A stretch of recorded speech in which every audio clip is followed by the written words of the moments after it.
Datuk Dr. Zaifuddin Mat Rasib untuk kita bincang dengan tajuk Sinar Hidayah melalui perbandingan agama.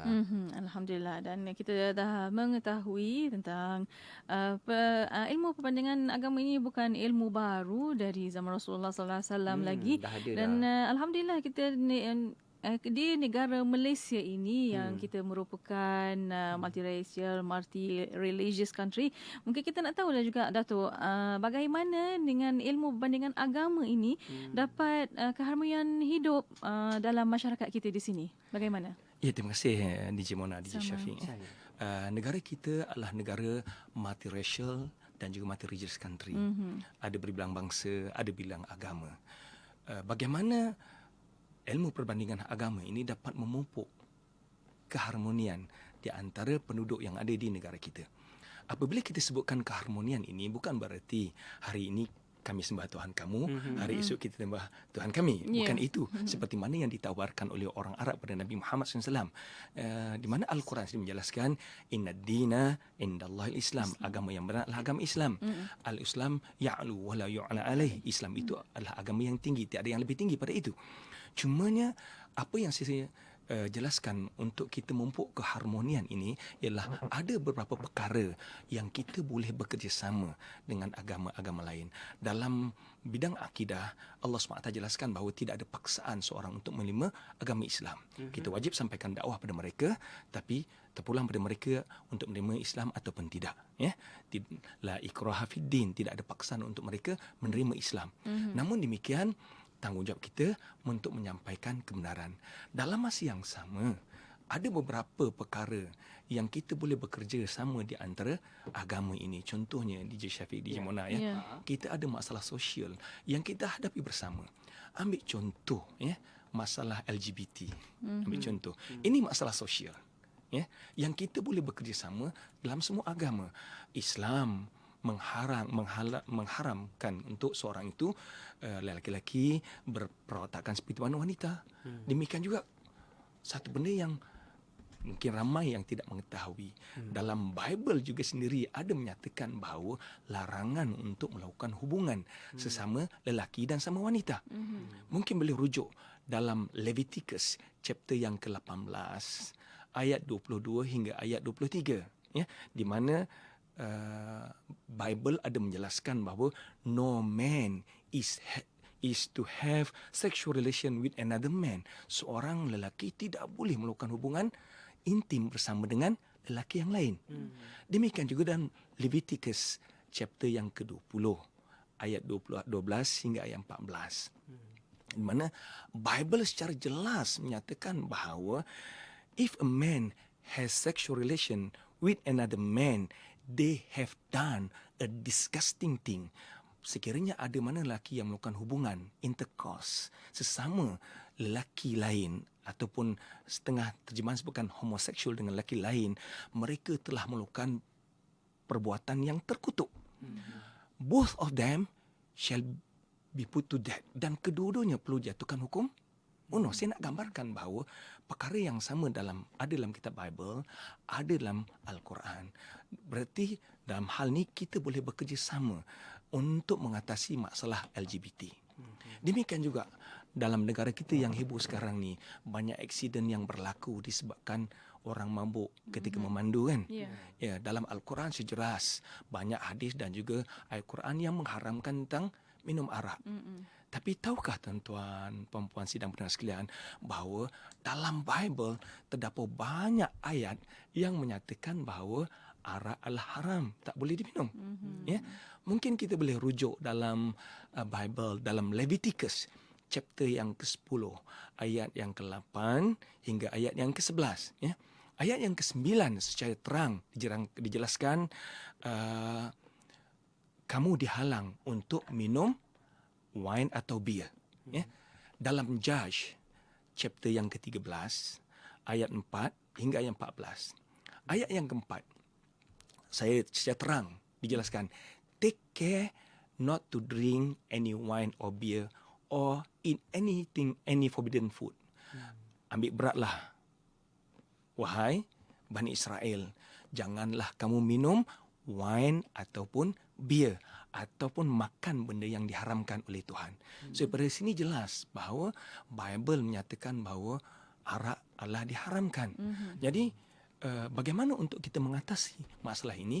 Kita boleh bagi kepada orang ramai bahawa kitab-kitab suci Al-Quran, kitab Bible mengharamkan arak. Jadi sepatutnya sebagai seorang yang berfikiran waras, kita perlu menjauhkan diri daripada minum arak supaya tidak berlakunya kemalangan yang disebabkan oleh orang yang mabuk minum arak dan sebagainya. Ini di antara contoh bagaimana kerjasama yang boleh kita pupuk bersama dengan agama lain dalam berhadapan dengan masalah sosial dan masalah negara yang kita boleh bekerjasama.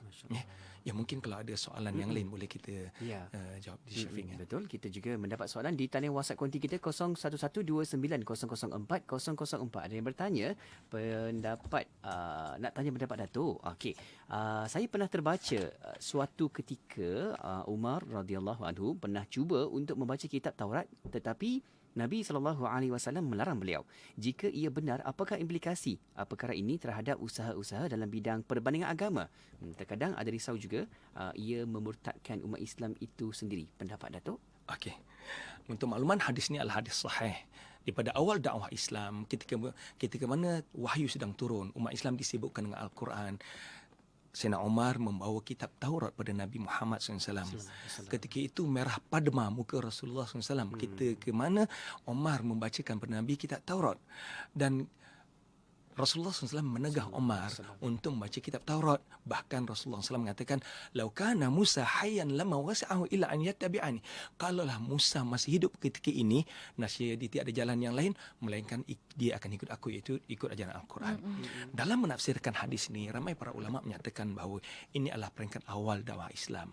Di ketika mana para sahabat disibukkan untuk membaca Al-Quran. Bahkan ketika itu, para sahabat juga Rasulullah tidak benarkan untuk menulis hadis-hadis Nabi ketika itu supaya fokus dalam penulisan Al-Quran dan menghafal Al-Quran. Namun tidak lama selepas itu, Rasulullah SAW mengizinkan para sahabat untuk menulis hadis-hadis Nabi. Di mana Rasulullah SAW sebutkan, "Uktubu anni, tulislah padaku hadis-hadis ini." Namun peringkat awal dakwah ketika mana Al-Quran masih turun, Rasulullah minta para sahabat untuk fokus baca Quran sahaja. Dan para ulama dalam menafsirkan hadis ini juga menyatakan, contohnya Imam Nawawi menyatakan diharamkan bagi umat Islam untuk membaca buku-buku ataupun kitab-kitab yang berkaitan dengan agama-agama lain, dibimbangi akan merosakkan iman mereka. Namun pengecualian diberikan kepada mereka yang memang berada dalam bidang tersebut untuk kita mengetahui kitab-kitab mereka, terutamanya dalam bidang perbandingan agama. Oleh kerana Al-Quran menggalakkan kita, wala tujadilu ahlal kitab illa billati hiya ahsan. Berdebatlah kamu dengan ahli kitab melainkan dengan cara yang baik. Bagaimana kita nak berdebat dengan mereka tanpa kita mengetahui kitab-kitab mereka? Sebab itulah satu ketika berlaku zaman Nabi, seorang Yahudi yang melakukan perzinahan dan dia tahu hukum berzina ialah rajam. Dia kata, "Wahai Muhammad, aku tidak mau dihukum dengan kitab Al-Quran. Aku nak dihukum dengan kitab Taurat." Nabi pun setuju. Dan Yahudi ini membawa kitab Taurat dan ditunjukkan kitab Taurat pada Nabi dan ditutup ayat yang berkaitan dengan rajam. Tapi Nabi tahu. Dan Nabi minta, "Wahai Yahudi, angkat tangan kamu." Dan dia minta Sayyidina Ali bacakan ayat tersebut. Ayat tersebut menjelaskan bahawa orang yang melakukan perzinahan perlu dijatuhkan hukum mati. So, dari sini bagaimana Nabi Muhammad SAW boleh menjatuhkan hukuman ataupun berbicara dengan orang Yahudi sekiranya maklumat itu tidak ada pada Nabi Muhammad SAW. Dan ini menggambarkan keperluan untuk kita mengetahui tentang kitab-kitab mereka. Namun demikian, Rasulullah SAW memberi guideline. La tusaddiquhu wa la tukadzibu. Jangan kamu nafikan dia, takut-takut dia benar. Jangan kamu benarkan dia, takut-takut dia salah. Whatever selari dengan Al-Quran, kita terima. Dan apa yang Al-Quran diam, kita berhenti tawakuf setakat itu. Contoh yang mudah kalau ada masa sikit, selalu dalam majlis kahwin, kita dengar ustaz-ustaz, imam-imam baca doa, "Ya Allah, ya Tuhan kami, satukanlah mempelai ini seperti mana kau satukan di antara Adam dan Hawa, Ibrahim dan Sarah, Yusuf dan Zulaikha." Kan? Perkahwinan di antara Yusuf dan Zulaikha ini tidak ada nas Al-Quran dan hadis. Ia hanyalah daripada sumber Israiliyat. Sudah itu, berpegang pada hadis Nabi tadi, lebih baik kita tawakuf. Jangan kita sebutkan Zulaikha berkahwin dengan Nabi Yusuf. Takut-takut dia tak betul. Dan jangan juga kita nafikan. Takut-takut dia benar. Lebih baik kita diam saja. Ya. So kita berpegang pada hadis Nabi, la tusaddiquhu wa la tukadzibu. Jangan kamu nafikan dia dan jangan kamu benarkan dia. Itu. Masya-Allah itu ya. Kalau kita dapat tahu dengan lebih banyak ilmu, insya-Allah kita pun akan lebih bersiap sedia kan untuk menjawab persoalan-persoalan, dan juga insya-Allah itu pun sebagai bekalan kepada kita untuk memantapkan lagi akidah, lagi banyak tahu tentang ilmu Al-Quran ini, insya-Allah lebih kukuh iman kita ya. Kita dah sampai di hujung pertemuan tadi Datuk, masya-Allah kan. Ada masa kita akan jumpa lagi untuk minggu depan, insya-Allah kita masih lagi menjadualkan Datuk. Okey, untuk sepanjang Mac ni insya-Allah Datuk akan bersama dengan kita lagi insya-Allah. Ya, insya-Allah. Mungkin tinggal sedikit masa lagi, Datuk, untuk kata-kata terakhir daripada Datuk. Silakan. Ya, terima kasih DJ Syafiq dan DJ Mona. Sama-sama. Dalam kita membicarakan tentang ilmu perbandingan agama ini, Islam menggalakkan kita untuk kita mengetahui agama yang lain, bukan tujuan untuk kita ikut agama tersebut. Dan inilah yang disebutkan oleh dalam kaedah fiqh, disebutkan oleh para ulama, araftu syarra la lisyarri. Aku mengetahui keburukan bukan untuk ikut keburukan, walakin sebaliknya untuk mencegah aku daripada terjebak ataupun terlibat dalam keburukan. Jadi kita mengetahui tentang agama-agama lain bukan nak ikut agama tersebut, tapi menyebabkan perisai pada diri kita agar kita tidak terjebak dalam kesalahan ataupun kesesatan yang telah pun digariskan oleh syariat Islam itu sendiri. Masya-Allah, itu dia guideline dah ada, orang kata model ataupun satu rujukan dah ada. Al-Quran tu dah mencukupi, insya-Allah. Sama-sama kita baca, hayatinya dan juga disokong dengan hadis. Apa yang baginda Nabi Muhammad sallallahu alaihi wasallam lakukan, itulah pegangan kita pada hari ini. Terima kasih Datuk atas ingatan dan juga ilmu curahan pada petang ini. InsyaAllah kita jumpa lagi untuk pertemuan yang akan datang. InsyaAllah. Terima kasih. Assalamualaikum. Waalaikumsalam warahmatullahi wabarakatuh. Alhamdulillah, dan terima kasih juga kepada para pendengar yang masih bersama kami. Terus setia bersama kami dan terus setia bersama destinasi IKIM Inspirasi Inforia Islami. Johor Bahru 106.2 FM.